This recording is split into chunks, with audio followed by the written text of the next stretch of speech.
کوم تصویر چې تاسو له مخامخ لیدي شي دا سیروسس بیماری ده چې دې ته په اردو کې چمبل ویلی شي او دا د سرمنې یو کرونیک ډیزیز ده، یعنې د ډېر وخت بیماری ده او دا زیاتر د انسان څنګلو ته کېږي، زنګنو ته کېږي او لاسو ته کېږي او سر ته کېږي او په سر کې ډېر زیات کېږي. د دې وجوهات دا کېدای شي چې دا یو انوایرمنټل فیکټر یعنې ماحول د وجې کې دویم اټو امیون ډیزیز ده.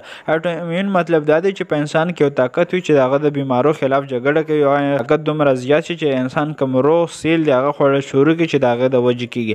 د چې کله د انسان په سرمن باندې راشي نو سور او ګلابي شانتې رنګ لري، سرمن ډېره زیاته خشک کوي، درد کوي او ډېر زیات خارښ کوي. د دې علاج دپاره کریم هم استعمالیږي او میډیسن هم استعمالیږي. د دې علاج په فوټو تیراپي هم کېږي. یو داسې قسم لاټ چې د هغه په لاټ سره د دې علاج کېږي. که چېرې دا بیماري چاته وشي نو دا بیماري بل انسان ته د ټچ کېدو سره نه لګېږي. همدغه شان میډیکل انفارمیشن دپاره زموږ سره اوسئ او دا ویډیو در سره مخکې شیر کړئ. شکر یا الله حافظ.